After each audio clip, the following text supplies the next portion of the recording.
Olá, meus alunos do segundo C. Estou deixando essa aula aqui, eu vou fazer o possível para que ela fique mais curta, tá? E vou adiantar. Existe uma falha de sincronização entre a minha fala e a minha voz. Isso atrapalha a concentração. Então, para vocês verem, o professor está aqui, mas eu vou tirar meu rosto, tá? Me incomodou até quando eu fui assistir, tá? Então, vou fazer aqui novamente, mas vou tirar meu rosto aqui. Aí vocês acompanham a voz. Então, meus queridos alunos do segundo C, o professor lamenta não estar aí com vocês, mas vou fazer o possível para fazer um resumo mais rápido, tá? Para que vocês possam aproveitar a aula. Eu acho que o assunto foi muito interessante, vocês gostaram, os outros segundos também. Nós começamos a ver que a bioética, ela surge como um problema consciente, tipo, olha, vamos parar para pensar, após a Segunda Guerra Mundial. Então, embora no decorrer dos 2000 anos após os gregos, sempre houve um tipo de preocupação, por exemplo, essa foto que vocês estão vendo é o Percival Thomas. Ele foi um dos primeiros a escrever sobre bioética, tá? Só que ainda era muito preliminar. Como eu falei para vocês, aonde tem discussão, com o tempo vai ter alguém de filosofia. Né? E aí aquilo que parecia simples fica complicado. Mas às vezes é um complicado bom. Então, Percival, ele não era treinado em filosofia. Mas, por exemplo, Hipócrates, eu coloquei aqui para vocês, olha só, olha o que ele coloca que todo médico deve fazer. Aplicarei os regimes para o bem do doente, segundo o meu poder e entendimento, nunca para causar dano ou mal a alguém. Isso é uma orientação ética, tá? Então a medicina ela nunca ficou no vácuo, só que ela não era uma reflexão madura. Eu falei para vocês nas primeiras aulas, os padres sofreram questionamentos éticos, né? Porque as pessoas procuram por questões espirituais. Os professores têm questões éticas para lidar, às vezes de proteção, às vezes de cobrança. E os médicos, eu vou falar para vocês, eles foram os últimos para você ver a fama de bom moço que os médicos têm. Que é lógico, o professor não está aqui atacando os médicos, mas é para vocês entenderem. Com os crimes da Segunda Guerra, vamos dizer, um tipo de inocência não era mais admitido, tá? Como houve muito médico cometendo crime, abusando da autonomia do paciente, experiência sendo realizada sem ser para causar o bem do paciente, surgiu o problema. Então a bioética ela nasce logo após a Segunda Guerra Mundial. Fica aí de sugestão de pesquisa, tá? Vocês estudarem os 13 de Nuremberg, para quem tem curiosidade, foram 13 profissionais da área da saúde, médico, diretor, enfermeiro, que cometeram atrocidades. O Mengele, tá? Ele, por exemplo, gente, o professor vai falar aqui só para vocês terem como que quando a inocência é perdida, ela é perdida de um jeito doloroso, né? O Mengele, ele, por exemplo, ele pegava irmãos gêmeos, ele tinha fixação por gêmeos. Então, às vezes, ele colocava uma doença num dos gêmeos para matar. Olha, era alguém formado na área de medicina, eu não vou falar que era um médico. Era alguém formado na área da medicina. E quando o primeiro paciente morria, o primeiro gêmeo, ele matava o segundo para olhar as diferenças. Alegando pesquisa. Isso foi feito às dezenas, até mais. Né? Eu falei para vocês, o soldado ele sempre tem um problema do frio, né? E aí você tem que trabalhar técnicas de medicina para restaurar alguém que está em condição de hipotermia. E aí, o que eles faziam? Eles pegavam os pacientes, colocavam em tanques de água e congelavam a pessoa num bloco de gelo. E falava, deixa morrer para ver o que a gente faz, deixa quase morrer. Gente, é horroroso? É horroroso, mas é o que aconteceu. Então surgiram que parâmetros éticos. Esses dois senhores que vocês estão vendo aqui, né, eles foram os pais da primeira escola de bioética que nasce junto com a bioética. Porque outras escolas éticas também se voltaram para isso, tá? A gente viu, por exemplo, Franquina, a gente poderia até desenvolver o pensamento dele, que a gente viu no primeiro bimestre, para isso daí. Só que o trabalho do Belchamp e do Childress, ele é muito emblemático porque ele nasce criando a área, né? E aí eles criaram a escola chamada Principialismo. E aí eles têm 4 conceitos, tá? Principais, que aí vocês precisam compreender. Isso é importante, tá? Nenhum conceito, antes de qualquer coisa, é mais importante que o outro. A numeração é só para a organização. Então, conceito de autonomia. O paciente é alguém, ele é uma pessoa. Ele escolhe, o médico quer a colaboração dele, o médico não decide por ele. Não maleficência. O médico sempre vai trabalhar para indicar o menor dano. E aí, menor dano, que dano? Corporal ou psicológico? Por isso que a autonomia vai interferir na não maleficência, tá certo? Vocês vão ver que os conceitos estão sempre se relacionando. Outra coisa, o médico sempre vai procurar não apenas evitar o dano, o mal, ele vai procurar sempre promover o bem, ele vai recomendar aquilo que pode produzir o maior bem. E maior bem vai envolver o contrabalanço com a maleficência e a autonomia. E por último, a justiça. O médico tem que tratar os iguais como os iguais e quando os diferentes forem diferentes, ter base para tratá-los de forma diferente. Isso é importante porque, né, o caso que eu coloquei na aula passada vai ajudar. Mas para quem quer entender os princípios, eu coloquei eles aqui, tá? E aí vamos entender, por exemplo, ó, eu coloquei um problema que, na verdade, vocês devem considerar 3 princípios, não os 4. Por quê?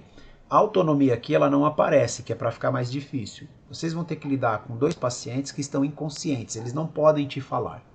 Qual que é o caso aqui? Eu vou ler só para revisão. Pensando sobre os 4 princípios do principialismo, imagine a seguinte situação. Você é um médico e tem 2 pacientes em situação grave, mas só consegue cuidar de um. Não existe, gente, eu mexo um pouquinho num no outro. Não, ou é um ou é outro, tá?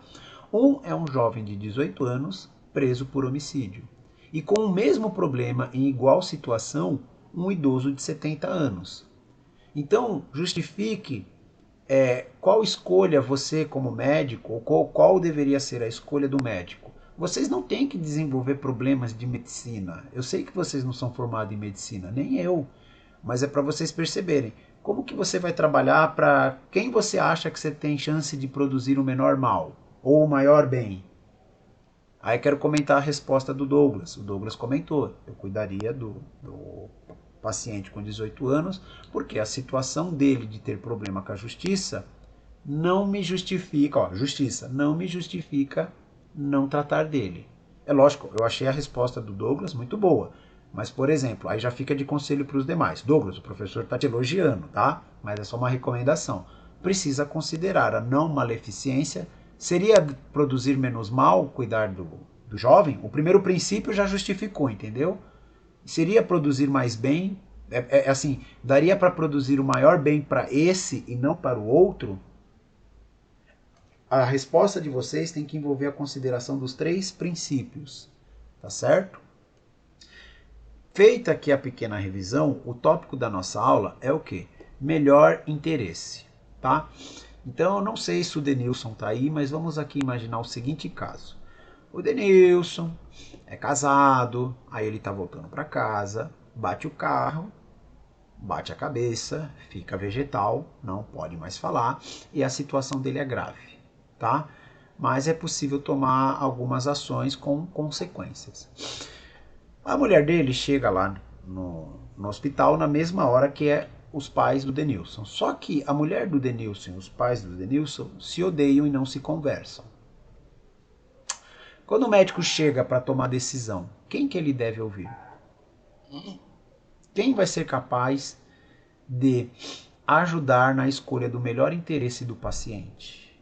Então, o tópico dessa aula é melhor interesse, mas a gente tem que entender que ele é uma situação, ele é um conceito para problemas, tá?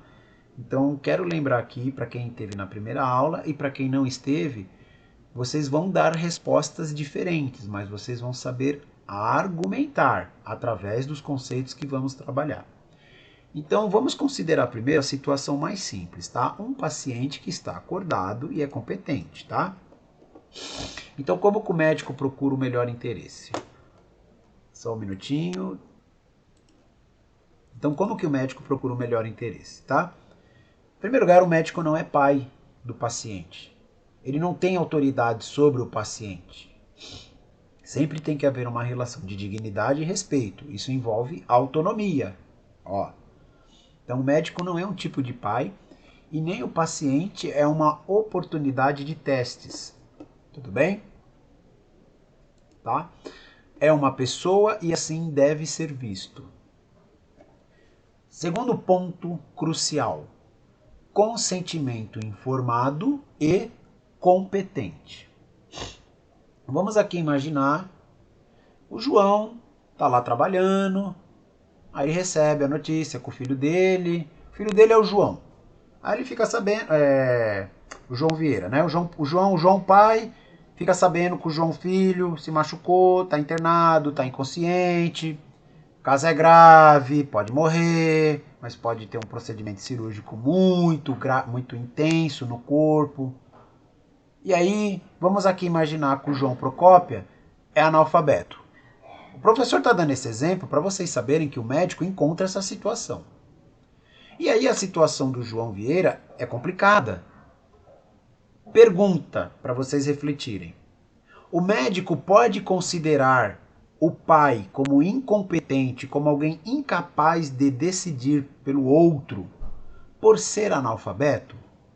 Vocês podem pausar o vídeo, tá? Vou imaginar que vocês pausaram o vídeo para discutir um pouco, mas vou continuar supondo que vocês pausaram. Então, meus queridos alunos, não pode. Sabe por quê? O consentimento informado e competente, vamos dar atenção para o informado. Gente, nessa escola tem pessoas formadas em diversas áreas, mas ninguém aqui dentro tem condições de discutir com o médico. Essa questão de ser incompetente porque não tem conhecimento vai colocar 90% da população sujeita às escolhas dos médicos. Olha só. Então não é por ser analfabeto. O médico tem que informar o paciente em termos de compreensão para o paciente. Então, voltando aqui ao exemplo, o João pai vai saber as questões de sofrimento, de desgaste e de recuperação que o filho vai passar. Por isso que ele pode escolher. Então aqui, ó, para fechar esse ponto, consentimento informado e competente.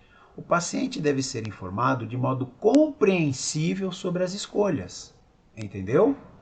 Um paciente não pode ser tomado como incompetente por discordar do médico. Então, vou fazer um pequeno comentário aqui, meus queridos alunos.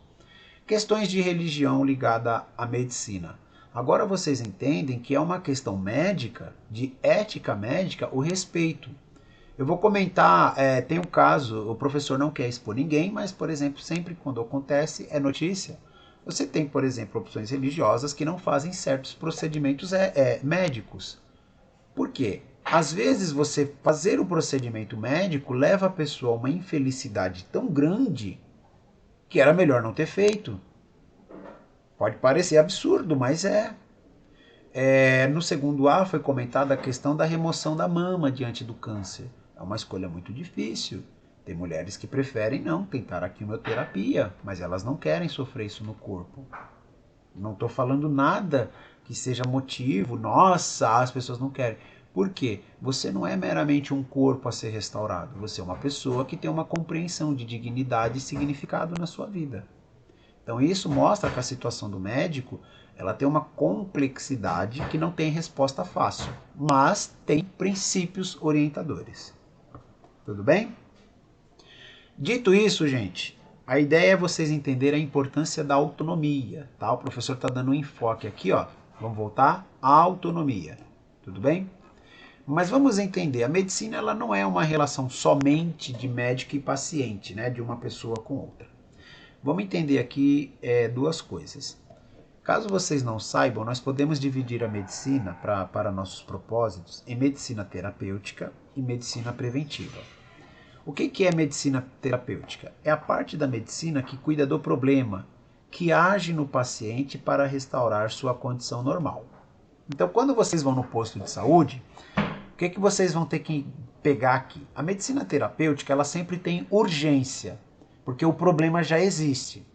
Então, quando você vai passar na emergência, toda hora que chega um motoboy, ele vai passar na sua frente, porque ele vem de um acidente de carro. A terapêutica, ela tem essa liberdade de ação.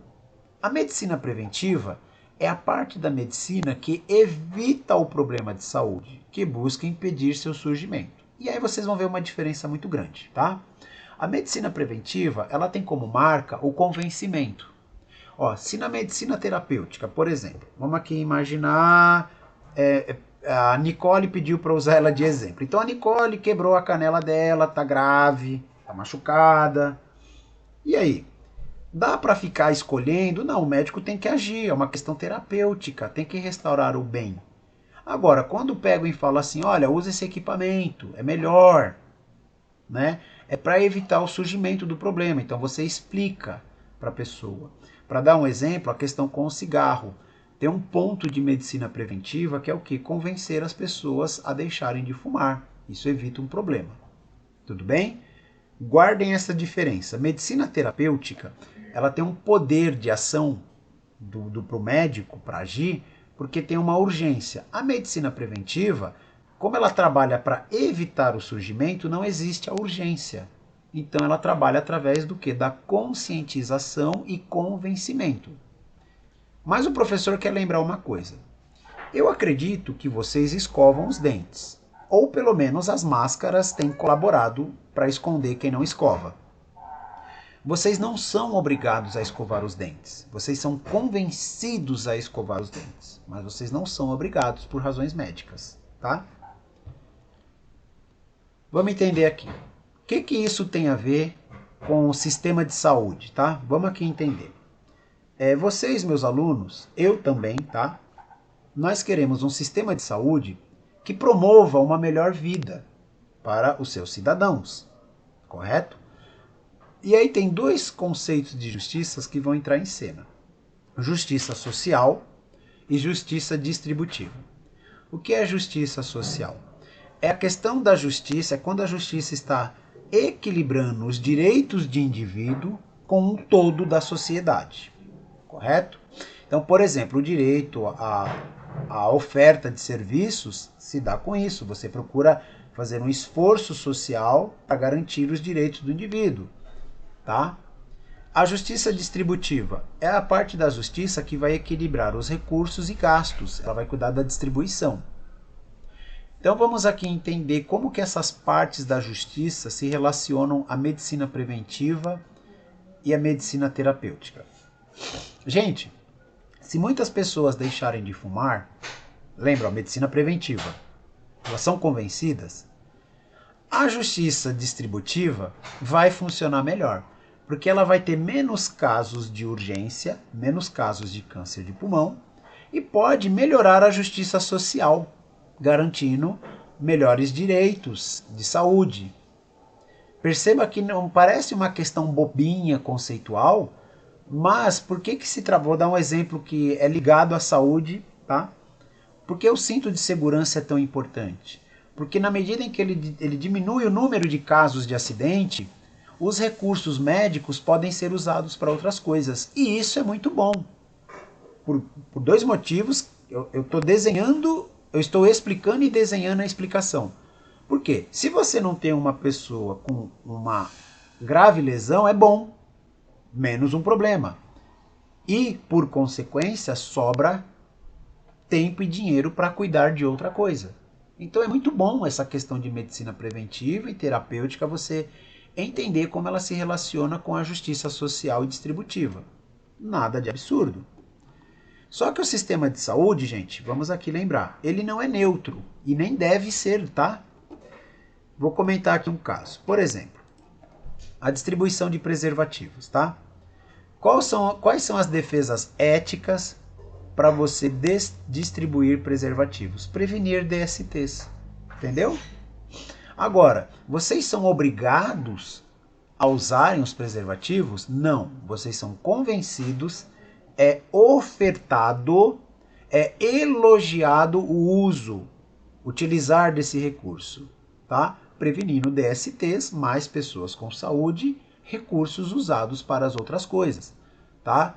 Não é uma questão de corrupção. Percebam, um médico que não precisa cuidar de alguém urgente por um motivo, pode cuidar de outro, muito melhor, tá? E vocês têm a autonomia preservada. Quem não quiser usar, não usa. Novamente, medicina preventiva, ela parece se relacionar melhor com a autonomia. Cada pessoa vive como quer. Se ela for convencida, melhor. Tudo bem? E o uso de remédios? Em primeiro lugar, nem sempre dá para escolher remédio, porque é uma questão terapêutica, tá? Então é claro, a medicina terapêutica ela não é só problema, ela garante, por exemplo, a gente pode desenvolver uma política de saúde para garantir a igualdade de tratamento e a restauração da saúde. Mas como é tratamento, né, é terapêutica, você vai ter mais conflitos éticos possíveis, né? Ah, eu não gosto desse remédio é feito com produto que prejudica a natureza, esse daqui foi feito com experiência animal, eu não gosto. Mas às vezes é a única saída. Então a medicina preventiva, o professor vai deixar bem claro, ela é mais desejável porque a terapêutica, além da condição do problema, a terapêutica ela é mais sujeita a criar problemas de autonomia. Tudo bem? Como eu não estou na sala com vocês, eu vou terminar aqui, tá? O vídeo já está dando 20 minutos, então vamos lá. Eu, no segundo A e no segundo B, eu fiz uma pegadinha com eles, que é o seguinte, tá? Se vocês descerem agora, mas vocês não precisam ir, para comprar um chiclete na escola, vocês vão descobrir que não podem, tá? Porque tem uma série de razões que os médicos colocaram. É ingestão de chiclete, que chiclete não é um bom alimento, tá? Não tem muitos bens, produz mais mal, ó, maleficência, beneficência, tá vendo? Só que existe um problema. Quando o chiclete não é vendido na escola, ele é vendido por razões preventivas. Só que existe um problema. Quando que vocês foram convencidos que não deveriam vender chiclete? Não parece que a autonomia foi desrespeitada? Vamos imaginar que o Denilson quer um chiclete. Ele sabe que faz mal, mas ele quer. Ele vai ser considerado incompetente para escolher? Lembra dos problemas que a gente viu? Então vocês têm aqui qual que é a questão, ó.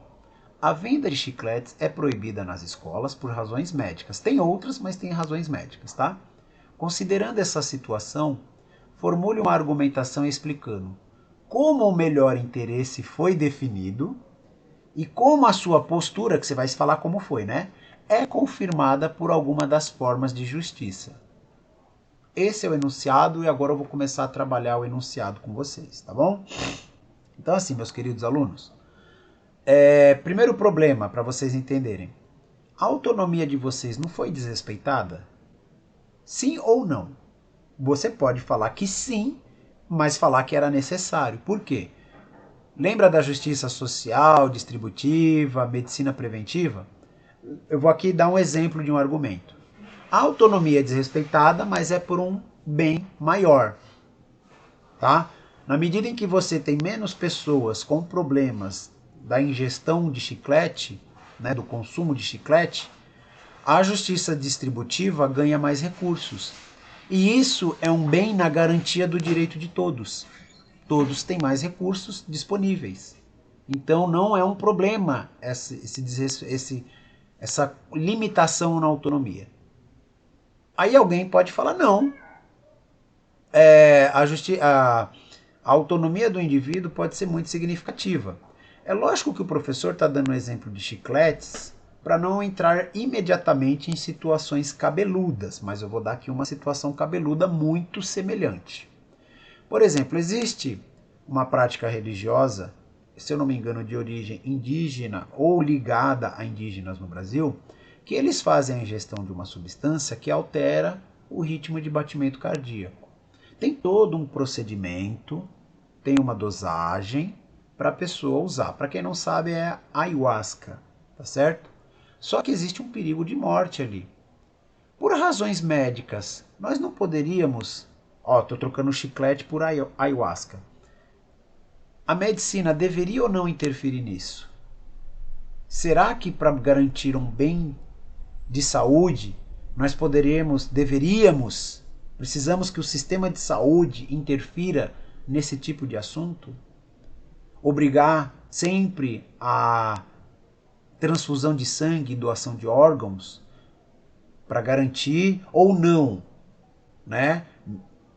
As pessoas têm capacidade de escolher e ainda que elas escolham algo que é pior, é um exercício de autonomia. E aí, esse exercício de autonomia é melhor para o todo porque as pessoas levam vida de forma significativa e autônoma. Olha como a gente volta aqui.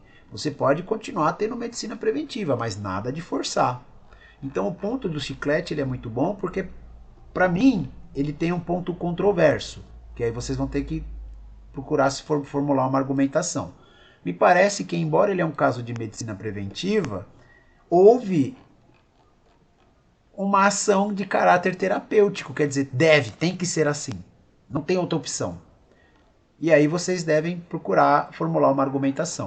Respostas diferentes, para mim, não é problema, tá? Mas a ideia é que vocês considerem o ponto do melhor interesse, como que isso pode respeitar o melhor interesse de vocês são alunos, tá? E na escolha que vocês defenderem, né, como que isso se relaciona à justiça social e distributiva de algum modo. Vocês não precisam ser doutores para escrever isso, mas nós já entendemos, né?